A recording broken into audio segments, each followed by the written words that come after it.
Welcome back to Careers and Coffee Talk. I'm your host, Laura. Up until this point on the show, we've been talking mostly with emergency managers. And after nearly 15 years in that field myself, it makes sense. I happen to know quite a few of the people who spend their careers helping others before, during, and after disasters. But what about the people on the other side of that equation? The people who live through those disasters, whose lives are changed in an instant. Enter my friend Garrett Ebling. My very first job was with a group of local newspapers in my hometown of Woodbridge, Virginia, and Garrett was one of the editors there. Years later, after returning home to Minnesota, Garrett's life took a turn he never could have expected. On August 1st, 2007, Garrett was one of the 145 people who survived the I-35 bridge collapse in Minneapolis, a tragedy that killed 13 people and injured more than 100 others. Garrett's car plunged more than 100 feet into the Mississippi River, leaving him with life-threatening injuries, multiple surgeries, and a really long road of physical and emotional recovery ahead. But Garrett is so much more than a disaster survivor. Trauma may have reshaped his path, but it has never been the full measure of who he is. He's an author writing Collapsed, a survivor's climb from the wreckage of the I-35 West Bridge, to share his journey with raw honesty. Garrett is a colleague, a friend, a husband, and maybe most important of all, he's a father. His story is one of resilience, yes, but it's also about redefining life after trauma and finding new purpose when everything changes. In today's episode, Garrett and I talk about the collapse, the long recovery that followed, and the ways it has shaped, but never defined, his life and his career. Let's get into it. Garrett, I'm so thrilled to have you here with me today. Thank you so much for joining.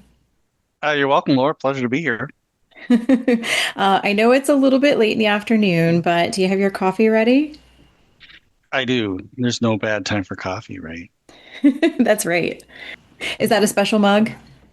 This is my University of Wisconsin Starbucks Ooh, mug, so my alma mater. So I love it. I love it. out of 30 Starbucks cups I And have, that you have. probably my favorite. Nice. Thanks for bringing your favorite mug to join me today. And you got black coffee, a cream and sugar? It is a French roast with Snickers flavored creamer. Ooh, I love that. Oh yeah, it's like the afternoon dessert. I love it. That's perfect. All right, I want to dive right in. But first, I want to start with little itty bitty Garrett, growing up in Minnesota. What did you want to be when you grew up? Oh, well, actually, you know, I, I'm not what I wanted to be. I, Are we ever? Are we ever? No, I really wanted to be a TV weatherman and Oh, meteorologist. So, and when I graduated from high school into college, that was my intention. And after 2 years of generals, I switched to a university of Madison, Wisconsin, that had that program. And I was in it, and I was started getting into higher level calculus and physics, and that's where I was like, oh, maybe this isn't my fate. And so as I was trying to think about what am I going to do, I took a intro to mass communications class, and from there started, diving into the journalism world and kind of finding my niche there. So while I was not a TV meteorologist, I was able to work on the University of Wisconsin. I was able to work with the broadcast journalism oh, um, cool. school, and Yeah, I did get to do the weather on their weekly live campus news nice. program. So I You got did to fulfill your dream a little bit there. I did get to be a TV meteorologist for just a little bit of time.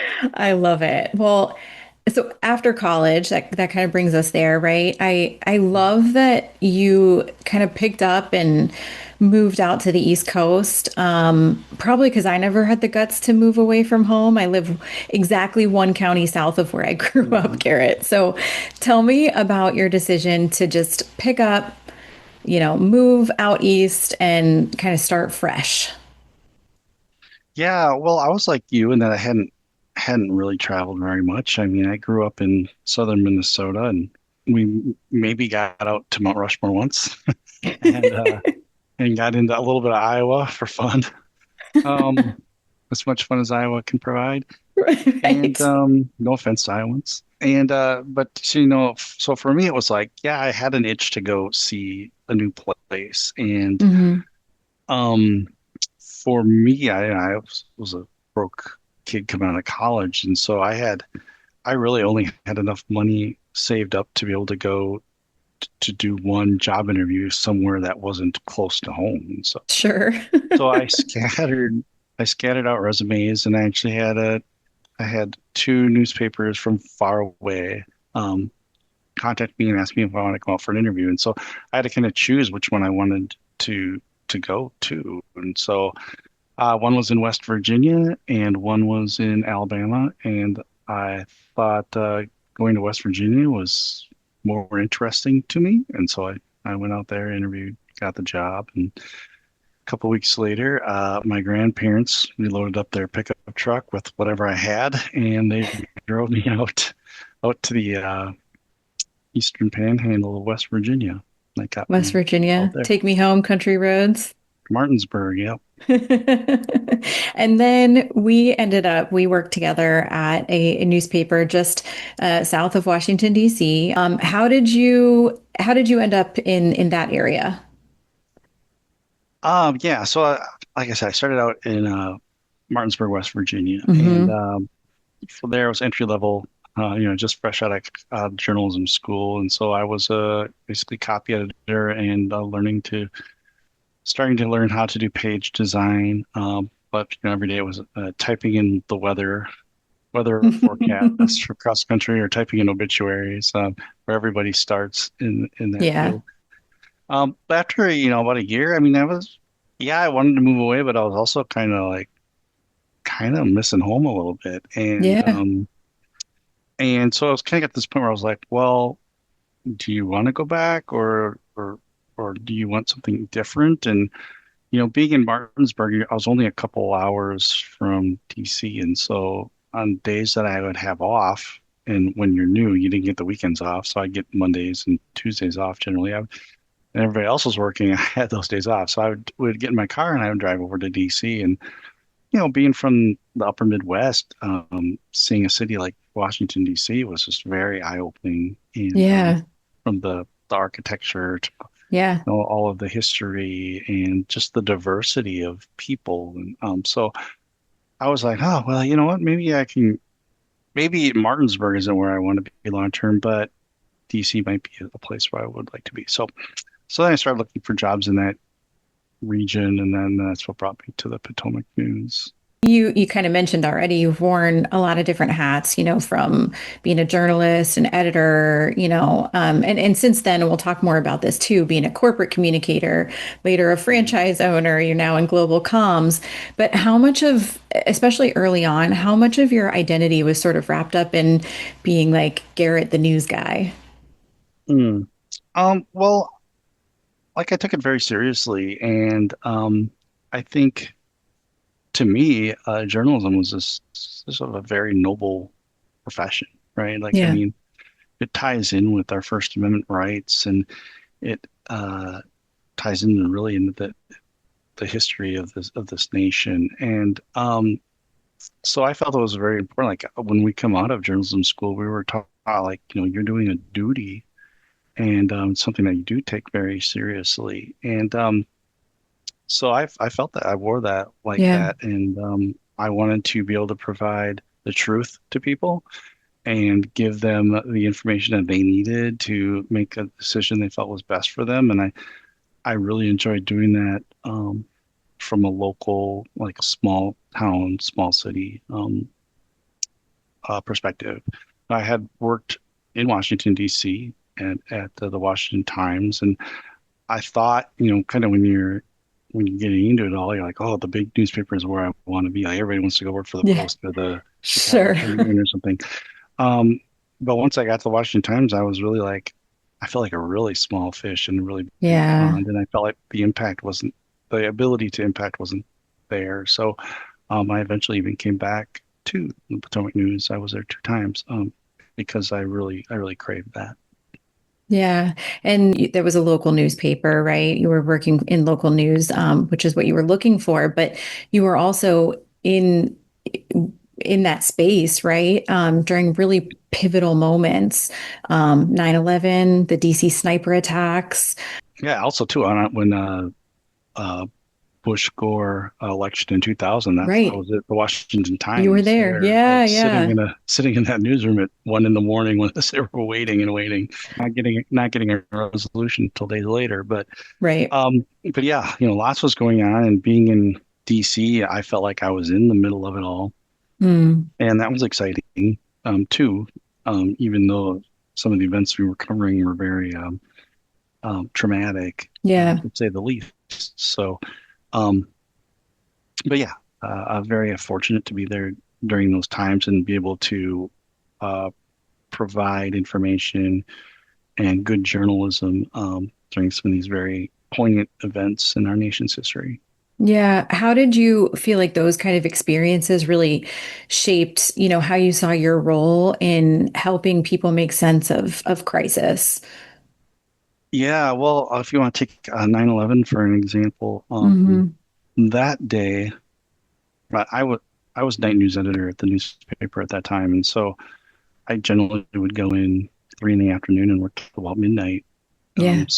When the plane struck in the morning, I was still in bed, Yeah. and Right. you know, um, I remember being awoken by. I lived 5 miles from the Pentagon, so I remember being woken by this boom and thinking it was thunder, 'cause that's what it sounded like, Yeah. or what at least what the brain would, as you're coming out of a sleep, At that what your time, brain sure. would presume it was. Hmm. And then, of course, realizing as I woke up that this was a bright sunny day, that wouldn't have been thunder, and then turning on the news and finding out what was going on. At that point, it was I tried to call in to the newspaper, but all the phone lines were Yeah. jammed. I don't even think, did I have a cell phone at that point yet? I don't even think that I did. And so, yeah, so ancient. And then I got on my horse and I rode down to you. Um, Right. but I just got in the car instinctively and had to, like, as everybody else was trying to evacuate out of DC, here I am trying Hmm. to go south on I-95 with Yeah. them to get to my job. And I just remember um the all the traffic just trying to get there. And then once I got to the newspaper, it was like, we're doing a midday edition, and everybody was given a job, not Hmm. necessarily your job that you normally did Hmm. day in and day out, but a job. And so for me, it was like, Garrett, you're the AP Wire photo Yeah. editor, something I'd done Yeah. 0 days of my life Ever. prior to that. But it was Yeah. all hands on deck. And so Hmm. I remember, like, I just spent hours going through the different wire photos, and of course that provided me access to photos that never made it in the newspapers or on TV just because of the graphic nature of them, and then helping decide what are we going to run in the newspaper Hmm. versus what aren't we going to run. And then it was once that midday issue of the newspaper got out, then it was like, then you go back to your old role, and then we're putting out the regular paper for the next Right. day. And so I just remember it was just sort of running on adrenaline and just do Yeah. your job. And so we probably got done. I don't know. It was probably 1:30, and I left the newspaper and I got hopped into my car and turned on talk radio, which was like, I guess, podcasts back then. Right? The closest thing you Right. had to Right. podcasts, I guess, was calling live radio, and people were calling in and sharing their stories Hmm. and trying to make sense of it all. Yeah. And it was like at that point on my 30-minute ride home, like I was like I just started crying, and it was Yeah. a nonstop. I was nonstop crying in my car that whole way back. Yeah. And finally, it was the first time that day where I could just start processing, Right. not like just And the doing. heaviness could catch up with you, right? Yeah, yeah. And so, going through that experience, I think it's definitely set the page for me in just terms of, like, applying empathy into Mm. my job and Yeah. what we are as journalists. That yep, we are the people that are giving you like just the facts, man. Giving you the information, but we're in we're weaving into people's stories and Yeah. like I think from that point forward, it's just if I had to cover something that was a little more difficult, I definitely took what I had felt during 9/11 and kind of tried to pull that empathy forward into how are we going to cover this story? How is this going to affect not only the people in the story, but the readers? And just kind of having to take that all into consideration where I would like to think that I would have before, but it definitely going through 9/11 helped me make that more Hmm. than how I conducted myself as a journalist. Absolutely. No, that makes sense. And it was still the early 2000s then, when you decided to move back home, right? So after all of these major events in the DC area, is that what led you to want to go be closer to family and be back home, or was there something else? I think it was part going back home, but also Hmm. part I had an opportunity. I had an opportunity to be the editor at a daily newspaper. And prior to that, I was a night news editor at a daily, and then after that, I was the editor of a weekly. But going to be that to becoming an editor at a daily was a step up, and so that I had the opportunity to go back to Minnesota. My grandparents were getting old.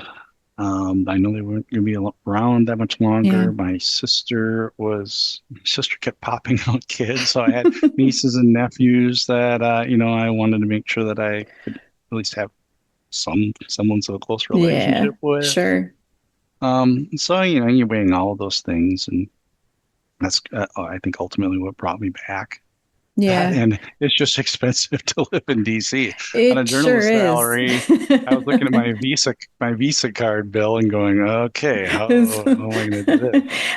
I remember So one day in the newsroom, someone saying, "At my second job, I do blah, blah, blah. At my third job, I do." And somebody said, "Wait, how many of us have second and third jobs?" And everyone raised their hand.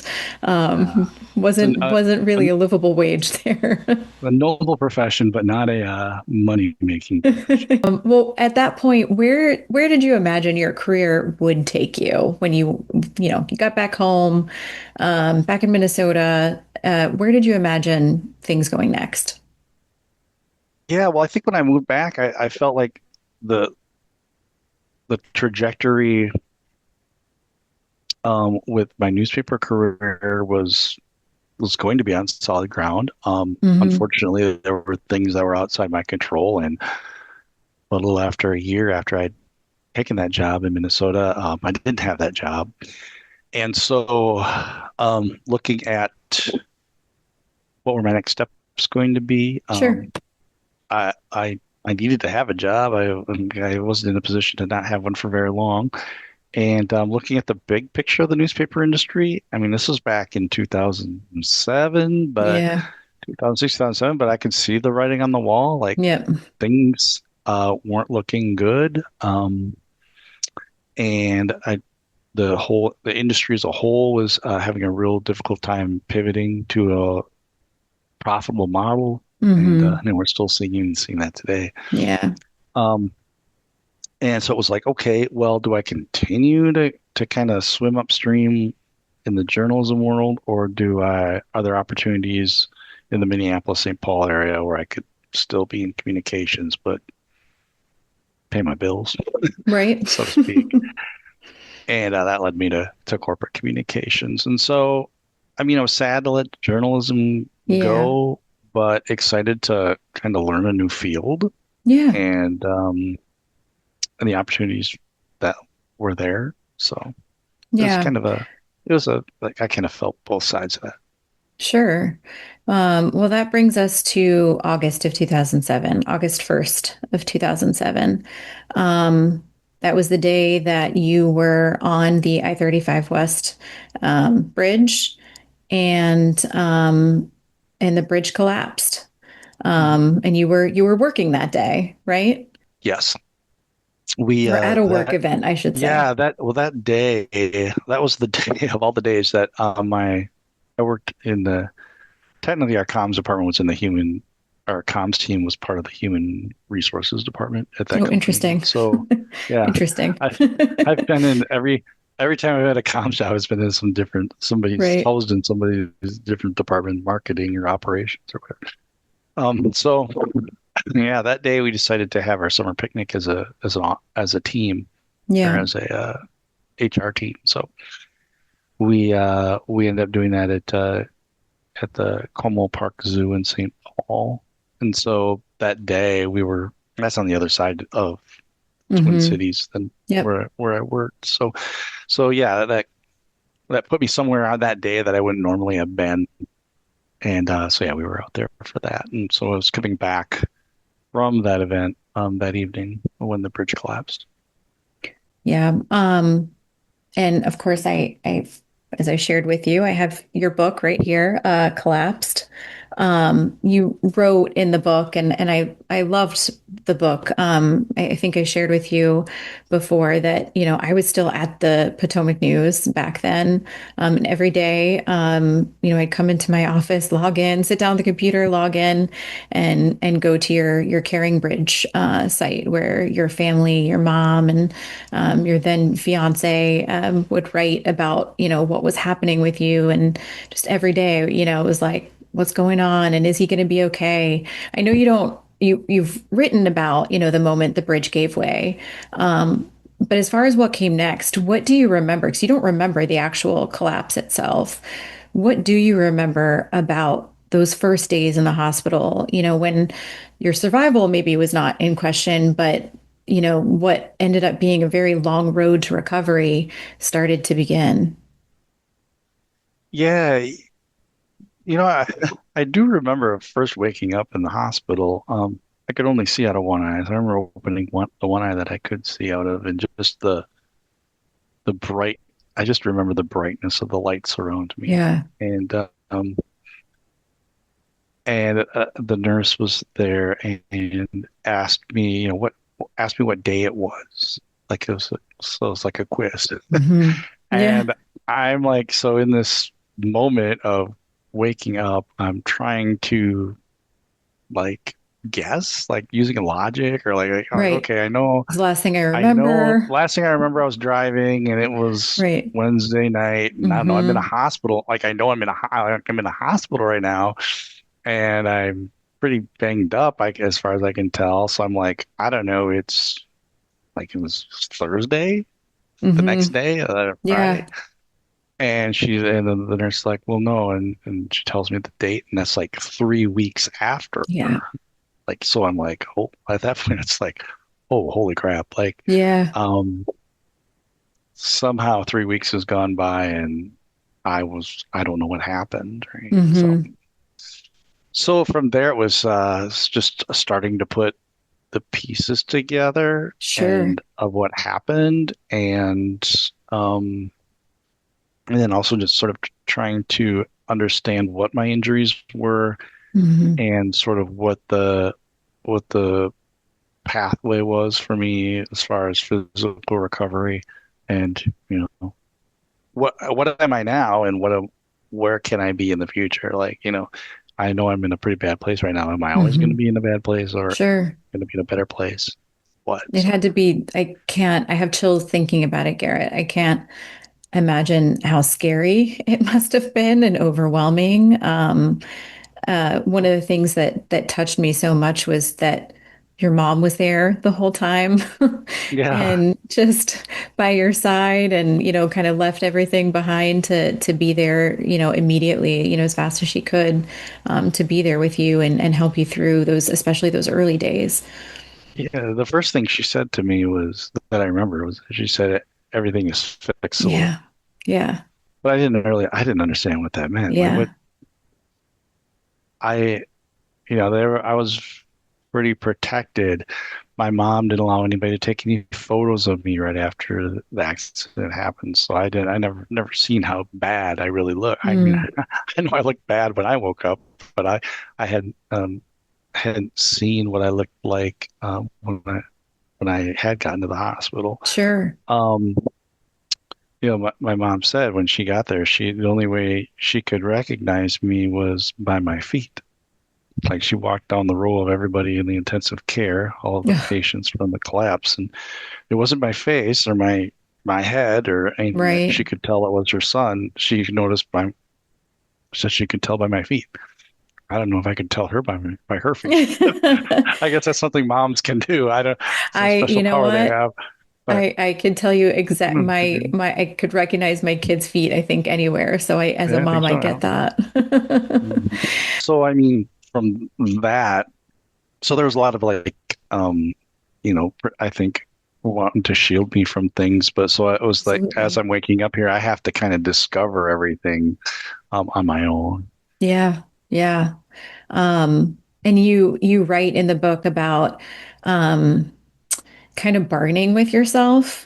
Once I'm able to walk again, I'm going to feel better on the inside. Once I Mm. can eat solid foods, because you talk about your jaw being wired shut for quite a while, and then not being able to eat solid food, even beyond that. So, once these things happen, once this happens, I'll feel better. Once this happens, I'll feel better. How did those expectations that you put on yourself measure up against, what would ultimately be, and I'm sure it's ongoing, right? Your emotional recovery. Yeah, well, I mean, I was very driven. I wanted to get back You were everything that, stubborn. yeah, yeah. You're There's not some a exa Taurus, are you, Garrett? no, there's some examples of that in the book, but like yeah, I was very tenacious at Mhm. wanting to get back everything that I had lost, and Yeah. so that was really I was so um, tunnel visioned on that. Mm. And so when it came to recovery, if the doctor said, I want you to walk 20 steps, I'd walk 30, or I want you to do, I would always try to do more than whatever was told because I wanted it Yeah. back. And the doctors, they prescribed, they were like I had physical therapy and everything was very methodical and Mm. it's like, do this and do this. And if you do this by this date, we'll be here. Yeah. And I found that as I did that, it worked out, so so I was able to slowly regain the different physical things that I had Sure. lost. So whether it was being able to walk again on both feet or being able, like you said, once I got my jaw unwired, relearning how to chew and swallow, Yeah. which is not as easy as you think it is. You forget when you're a Sure. little baby, but there's a rhythm that you have to get down when you do that. Yeah. When you haven't done it for a while. But it's like so that part was easy for me, and I thought that the men first of all, at the very beginning, I didn't even consider my mental recovery. That wasn't a thing. Mm. It was just all Just, physical. yeah, sure. So emotional recovery was something that wasn't even on my mind. Yeah. And so for me, it was like, well, once I have gained this back, I'm going to feel better inside. I'm going to feel good, and especially if I'm pushing myself and accelerating that, then in my brain, I was like, I'll feel better fast. I'll feel happier Yeah. faster. And I found that that just wasn't the case, and that even though I was hitting all these milestones with my physical abilities, I still wasn't feeling like I was moving on the inside. Inside, everything was stuck, everything was frozen, even Mm. though on the outside I was starting to crawl again. Hmm. And I couldn't figure that out, and that became very frustrating. Yeah, you use that word a lot through the book is feeling stuck. And you were diagnosed with adjustment disorder with depressed mood, which is like a variant of PTSD. When you look back now, what do you wish you understood earlier about trauma and mental health? Well, as I said, it was on my mind at first. So Yeah, I mean, I wish somebody would have kind of brought that to my mentally attention. prepared you. But again, I'm not blaming anybody. I'm just saying it would have been Sure. nice. Um, but also, if somebody would have like filled me in on that, that would have been nice. I think I was misled a little bit when I did go talk to somebody. I had a Hmm. counselor and a therapist, and was given bad information or I took it in incorrectly. I, Hmm. I don't know for sure, but it was kind of like I was told, hey, if you go to the counseling and talk through this within 6 months, you'll be good. So for me, I was like, oh, all right. Well, 6 months, go we're to these here, sessions. right? I'll go to these weekly sessions and we'll talk, and then I'll feel better, and then life Hmm. goes on. Hmm. And and that was either bad advice or I misunderstood. But I did hit the 6 month mark, and I was like, well, I don't really feel any better. I'm still being Yeah. triggered all the time. Um, my relationship with my fiance is where it needs to be to get married. Hmm. Even though we got married. Hmm. Um, I'm You were actually struggling with, engaged 4 days before, right? 4 days before the yeah, the collapse. So you spent yeah, your engagement, yeah, and so like I wasn't feeling good there. I was Yeah. struggling with work. Now, part of my injuries was I had blunt force trauma to my head. My Hmm. head smashed into the steering wheel and the dashboard, and had a brain injury as a result. Yeah. And so things that like I wasn't as fast Mm. mentally as I was Yeah. before. Things didn't click as fast as they were before. And when you're at a job where the demands are think quick, think fast, I struggled. And that was frustrating to me because I just couldn't do it like I could do it before. And so then that I get frustrated from that. So Yeah. all of these things going on around, and I'm just getting more and more frustrated and yet that I'm hearing from therapists, or at least I'm understanding from a therapist that I You should should be be great done. now. I Yeah. should be Yeah. great. And I don't feel anything like that at all. Yeah. And so that was very frustrating. And so tried all kinds of things. Like one, it was like just ignore it, just stuff it away Mm. and just try That to doesn't work, go, does it? just try to, yeah, just try to go forward and not think about it. Or it was there's the just pull yourself up by your bootstraps, kind of that stoic Midwestern German in me, and try that, and that wouldn't work. And Yeah. um, there's times where it's real easy to blame other people Mm. for the situation you're in, or just the accident itself. Yeah. Could blame for that. I mean, there are times where I was just like, or just resignation. I could get Mm. to a point where I'd be like, I'm just resigning myself to that. I'm just going to feel this way. And so try to move on through life feeling cruddy, but Yeah. still moving forward. So you go through all of these stages and phases and times moving on, and you're watching relationships crumble, you're Mhm. watching job crumble, you're just you can see it's just like it's like I guess like trying to climb up out of a hole, but like what you're trying to grab is just sand, like Well, it's just falling down with you, right? crumbling Yeah. soil, right? Yeah. And you just keep finding yourself at the bottom. Yeah. You write about how the trauma shook your sense of trust, whether it was in people and relationships, in work, even in God.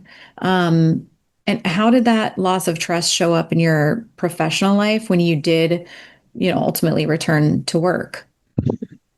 Yeah, and trust in yourself too. Like Yeah, there were a that's lot of right. Yeah. times where like when I was confronted with, that you're not meeting the standards, well then it's like I can blame myself, and Yeah. there's that too. So um I think for a lot of it was like when I would feel that way, then I would try to find a new path. Like, Mm. I mean, I ended up leaving that corporate job, and then I went and became a franchisee and started a restaurant business, and Yeah. thought, hey, if I'm running my own show, if I'm in charge of everything, if I have control, then I'm going to be happier. And Mm, for a little while, it worked, but then after a while, it doesn't work, and you try to just kind of keep going from thing to thing, and you also go from relationship to relationship. And hmm. but if you're not if you're not addressing the mental health, if you're not working on yourself, you're going to see the same results. Right? It's like that's the definition of insanity, right? Yeah, And doing the same thing over and over and expecting a different result. And for me, I eventually got to this point where when you're losing these things. You have to get yourself to a point where you're like, what am, where am I, and what's not worth losing to me, right? mm, Like it's that rock bottom sort of.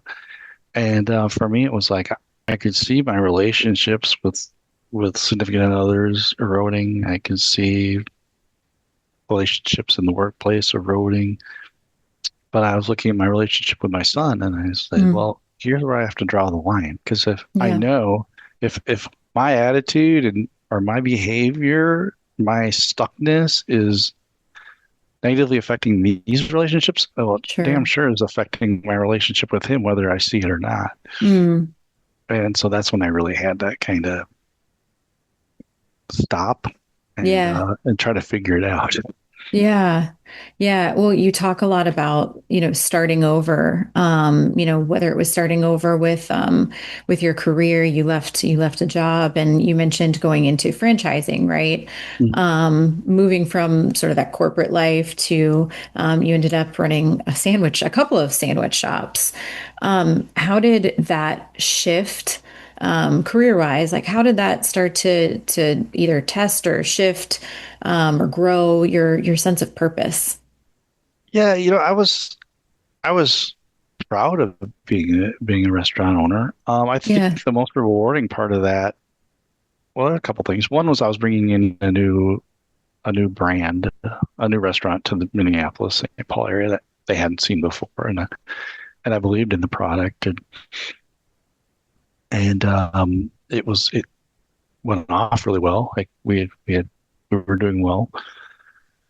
But I think the biggest reward I think was just I worked with, gosh, 90% of my staff was high schoolers, right? And Yeah. so um, it was a real pleasure for me to just be able to work with these young people. And for some of them, it was starting from scratch. Like I had to Hmm. teach them how do you hold a broom and a dustpan, you know, and and it, just to watch them grow Yeah. and become adults Yeah. and learn responsibility. And so I still have employees that I had back then, that's now 12, 13 years ago that still keep in touch with me and have Mm. said, hey, really appreciated the opportunity to work with you and kind of grow up.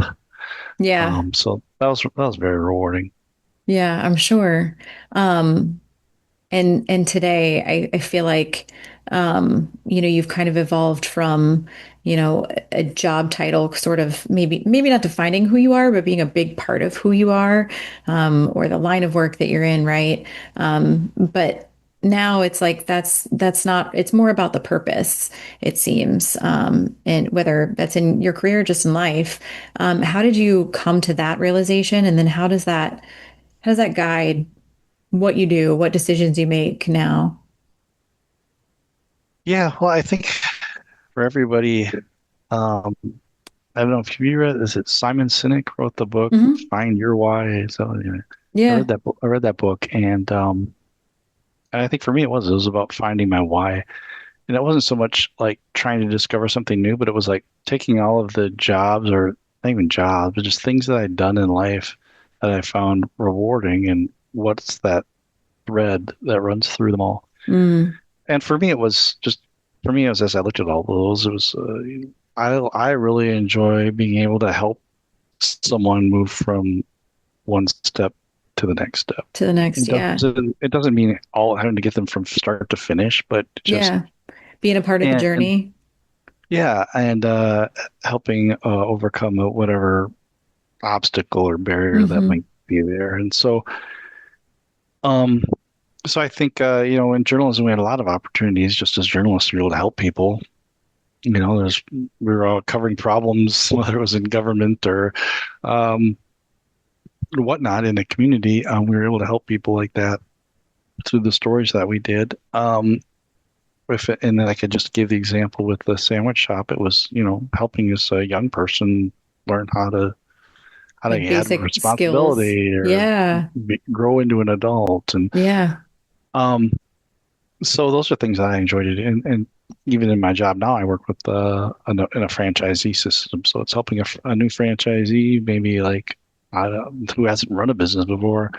How do you help them Learn how to do that. learn how to do this? Yeah, right, Yeah. successfully. And so, uh, and then the things outside of my work are like that too. The things that I get the most out of are where we can take a step together. Yeah, I love that. The book, Garrett, is just it's so raw and so honest. I thought it was interesting that you said the real healing really didn't happen till much later, even after writing the book, where you kind of thought you had some of the answers, but maybe they turned out to be a little bit different than even what you thought they were then, because that was just a few years after the accident. When you think back to writing out your story and also sharing the story, because it's not just your story in the book, but you really do a great job of giving other survivors a voice and sharing their experience of survival and recovery. What role for you? What role did writing play in your recovery and in your journey? Yeah, I think it served a couple of reasons. Um, well, one was I knew there was very little in the way of the survivor's story written down comprehensively. Like Hmm. there were 10-inch news stories in the newspaper Sure. or a 60-second spot on the TV news, but Yeah. you can't in those short pieces adequately describe what that experience was like. So knowing that I was one of 145 people on that bridge, I was probably one, if maybe the only one who has had a writing journalist background. I kind of took it on me as like, well, if anybody's going to put together some sort of survivor experience, it might as well be me. Yeah. So I wrote it kind of for that one reason, and then I also wrote it for myself and my like I knew my future, whoever was coming down the road after me. One day I'm going to be gone, and ask for whoever is still here to have a recollection of some of my experiences. So I wrote it for that. I Hmm. also wanted to know, like, I had questions, right? Like Yeah. those first 3 weeks, I wasn't conscious, and Yeah. so Right. I was a journal, I had my journalist hat on. I was like, what happened? Um, so for me, it was like I wanted to talk to other survivors and Hmm. find out what they experienced. Was their experience the same as mine? Was it Hmm. different? In what ways? And so that was important for me to capture that as well. Yeah. It's interesting how you all survived the same incident, right? The same accident, but Hmm.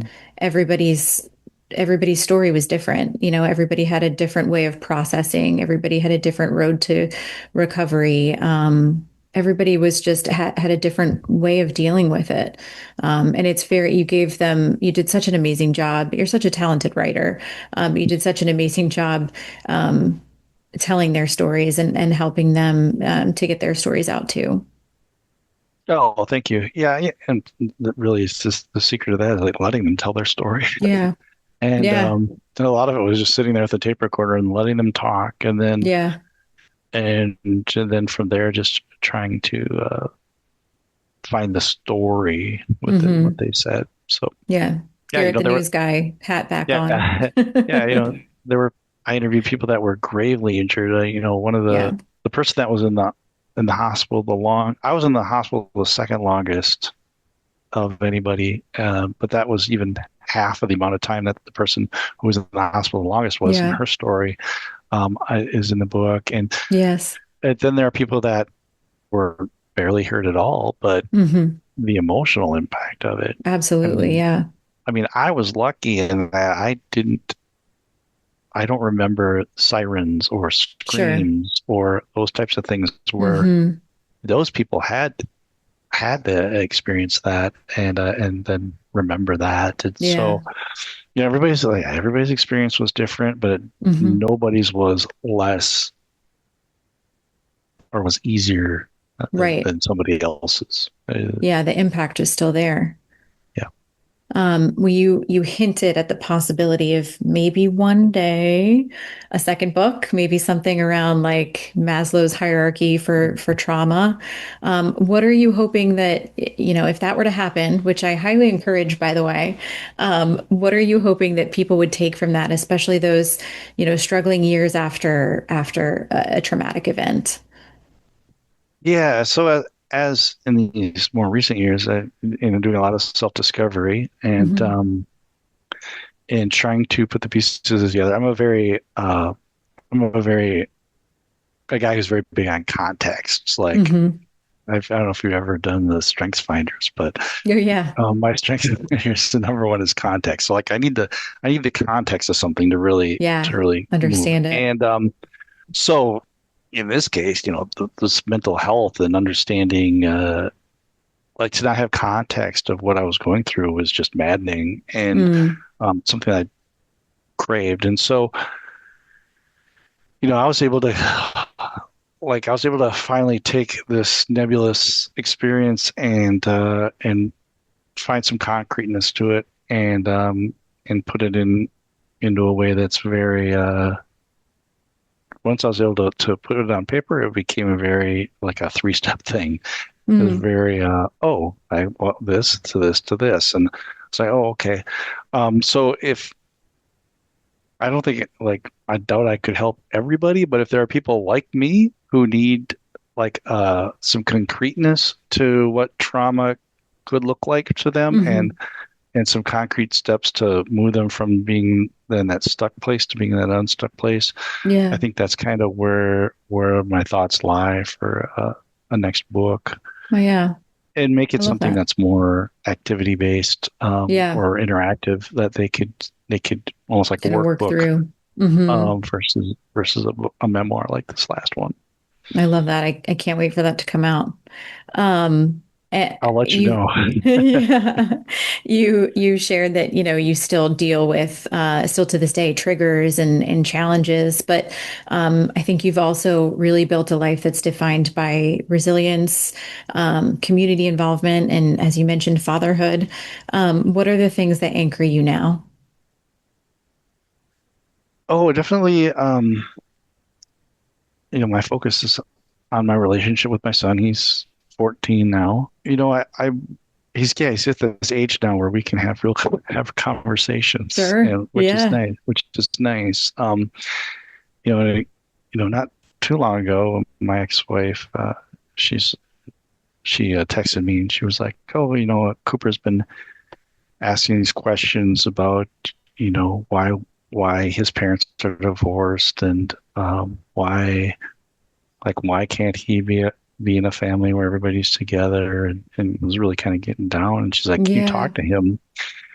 And I was both excited and also scared to death to have a conversation with him. Sure. Um, but um, but I felt he deserved to have that answer, especially, he's 14 now, and I came from a family where my parents divorced when I was 5, and my dad was an alcoholic, and he just sort of disappeared. Yeah.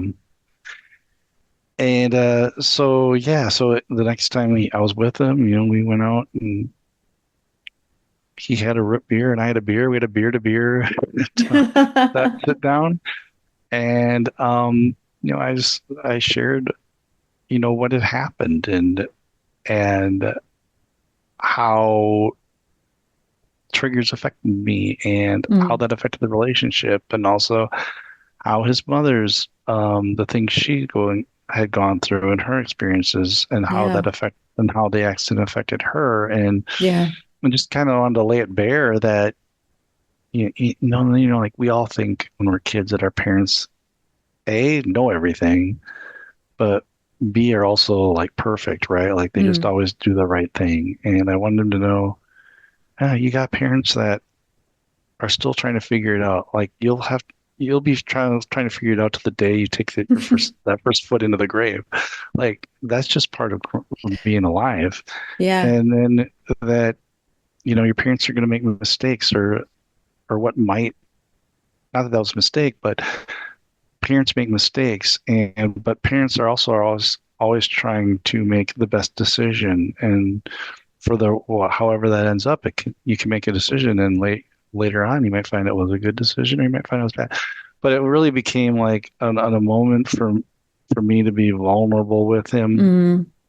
and but also let him know like, hey, all those crazy feelings you feel, mom and dad feel those feelings too. And there's gonna be times in your life where you're not gonna know what to do. Hmm. And you just gotta kind of try to make the best decision at the time, but you also need to keep your eyes and ears open and always try to be learning. So for me it's all kind of like how do I take what I learned and pass it on to him and Yeah. hope to God that some things stick. Yeah. And I Right. and, and I think some of them will.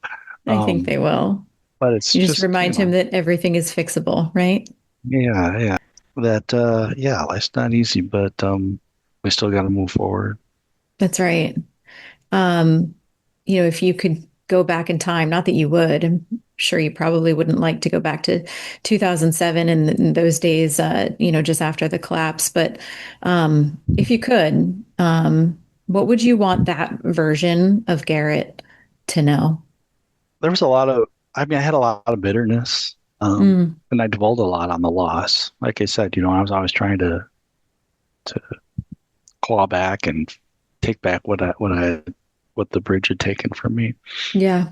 But so I think I would have told myself to not dwell on the loss, but Mm, dwell on the opportunities that the loss provides. Because I think that it's in those opportunities that you can grow, and yeah. so I probably would have I don't know maybe I would have told myself that. Give yourself a little grace, maybe. Yeah, that and just I don't know, it was tough. I tell people I lost probably 12 years of my life feeling stuck Yeah. and bitter and angry and frustrated and not understanding um, why my emotional recovery wasn't recovering. Right, and right. until I was able to figure that out, I think I was going backwards, and so now Mm. it's about moving forwards, and I finally feel like I'm moving forward after a long, long time. That makes me happy to hear. What do you hope that listeners, whether they're, survivors of trauma themselves or just, people navigating like career transitions, what do you hope people will take from your story? Um, boy, I think that's kind of up to them. Um, Yeah. I wouldn't want anybody to make them think anything, but for me, after all of this, and I've done some public speaking, and I have a website that's salvage u letter u salvageu.com, and I called it that for a reason because I think the word salvage is a really important word. In order for something to merit being salvaged, it has to have value or worth. Otherwise, you wouldn't salvage it. And there was a long time where I was like struggling to find that within myself, and that really where that when the search for purpose came in. Yeah. And I guess I want people to know that those who have struggled through a trauma and might be feeling frozen, and might be struggling to find that worth or that value inside themselves. Like it's at that point where you really kind of focus on your purpose and what is Mm. it that drives you, because it's within that you'll find that value. And for me, it was that then made me go, okay, there's something here we're salvaging, Yeah. and I gotta I gotta make I gotta figure out what's holding me back, and so that I can move forward and really let that value shine. And I think my value shines much more brighter now than it did in the past, those 12 years that I was searching. Yeah, I think it does, Garrett. I think one of the stories I really enjoyed, and this is towards the end of the book, was about you taking your roommate at the time skydiving for his Mm. birthday. It was really something you wanted to do, but I think he It was was. maybe scared out of his It was. mind. It was. I surprised him. Yeah. And you talked about, the exhilaration and, how exciting and how joyful you felt in doing that. Have you ever Um, skydived? I have not. I did Would you? indoor skydiving Oh, places. yeah. I did that. I don't know if it's at all similar, but it was pretty fun. Yeah. Would I? Maybe. I would never say never. Would never say never. If I did, I would let you know. Okay. Yeah. I don't know. I endorse it. I endorse it. What you wrote in the book, I still yearn to feel pure joy again more regularly. And as skydiving showed me, no doubt I will. How do you seek out those moments of joy now? I did a lot of you could call it mindfulness training, I guess. Sure. Um, there was a point where I didn't have a job, looking at my lowest point, Mm, where I didn't have a job. This was like 2019. And I had lost a fiance because of me for the most part. I won't take 100% of the blame, but I'll take a good chunk of it. And I was at the point where I was like, what am I not willing to lose anymore? And hmm. my son came up. Yeah. And so I had all this free time, I wasn't working. And I found that like I had all this time, and so I would go on these long, long walks, and I would use that time to just try to take everything in as I saw it. So it might be a butterfly, it might be a squirrel, it might be a cloud in the sky, and then on top of that, I read some books on mindfulness, Hmm. and so I just really started kind of getting into that, and that allowed me to that really paid off. There's some real evidence into that. So I think when you can start noticing things, I think it's easier to find joy in things. Yeah. It's hard to find joy when you're sort of blinded to the minutia of life. Hmm. So that could be anything. Breath. Yeah. Listen to your child breathe. Like you can find joy in that. You can Yeah. find. I have I got 5 chickens this spring. I'm a chicken farmer now, a suburban You're a chicken guy chicken now? farmer. And boy, I just love just sitting in a chair out back and just watching them, listening to them. You just looking at just the intricacy of the design patterns on their feathers, just like think, Gary, you're crazy or whatever, but it's when you do those things and you just take the time to stop and do those things, man, you can really find a joy that in the world that Yeah. and man, we need more joy now than ever because Yeah. Right. times there's a lot of sadness out there in the world right now. So um I would recommend anybody if you don't practice mindfulness, look into it. Yeah. I love that, Garrett. The world can certainly be a beautiful place. It's better with you in it. And I'm glad to have had this conversation today. Thank you so much for sharing your story with me and with the listeners. It's so encouraging and just such an inspiring story. I think of resilience and recovery, and knowing that it's possible to find joy on the other side. So thank you so much for being here. Well, thank you, Laura. I appreciate having the chance to talk with you. And that's a wrap on this episode of Careers and Coffee Talk. Big thanks to our guest today for pouring out so many great insights. And hey, thanks to you for hanging out with us. If this episode gave you a little jolt of inspiration or made your day a little bit more brewed and balanced, be sure to click that subscribe button so you don't miss what's coming up next. Got a minute? Drop me a 5-star review. It's basically the podcast equivalent of buying me a fancy oat milk latte. Quick disclaimer though, the views expressed in this episode are personal and do not reflect those of any organization. This conversation is not an endorsement of any company, product, or service. It's just real talk over virtual coffee, okay? So until next time, stay curious, stay caffeinated, and keep chasing the career that makes you feel the most alive. Catch you next time.